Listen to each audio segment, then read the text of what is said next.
नमस्कार दोस्तों। सबसे पहले आप सभी का हार्दिक धन्यवाद।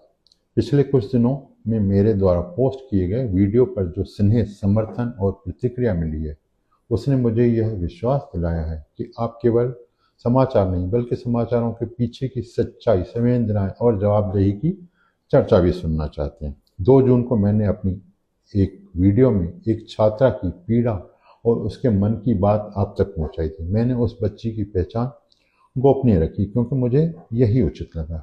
अगले दिन देश के एक बड़े समाचार चैनल आज तक की प्रसिद्ध एंकर अंजना ओम कश्यप ने उसी विषय को प्रमुखता से उठाया और वही लाइन वर्ड टू वर्ड कही जो वहाँ बच्ची की मैंने कही थी। वहाँ बच्ची की पहचान छिपाने की कोई आवश्यकता नहीं समझी।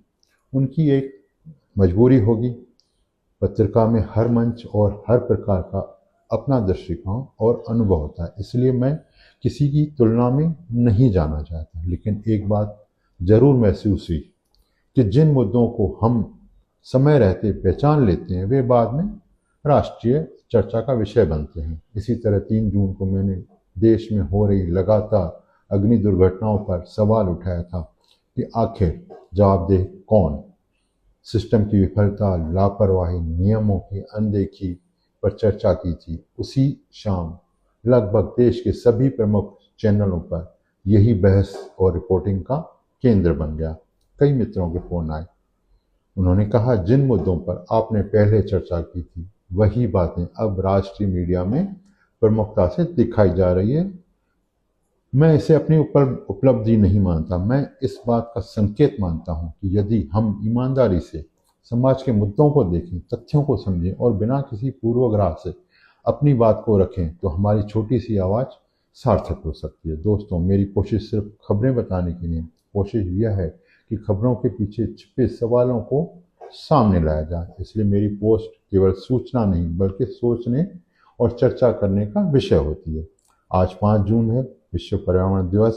हम अक्सर पर्यावरण की चिंता केवल एक दिन व्यक्त करते हैं, लेकिन सच यह है कि आने वाली पीढ़ियां हमारे भाषण नहीं, हमारे कर्म याद रखेगी। एक पेड़ लगाना, पानी बचाना, प्लास्टिक का कम उपयोग करना और प्रकृति के प्रति जिम्मेदार होना आज विकल्प नहीं बल्कि आवश्यकता है। यदि हम आज नहीं जागे तो आने वाली पीढ़ियां हमको कभी माफ नहीं करेगी। और सहयोग देखिए, आज 5 जून को मेरे जीवन का एक विशेष दिन है। मेरी आज विवाह वर्षगांठ है। जीवन की इस यात्रा में ईश्वर ने मुझे अच्छा परिवार दिया, सुख दुख में साथ निभाया परिवार ने।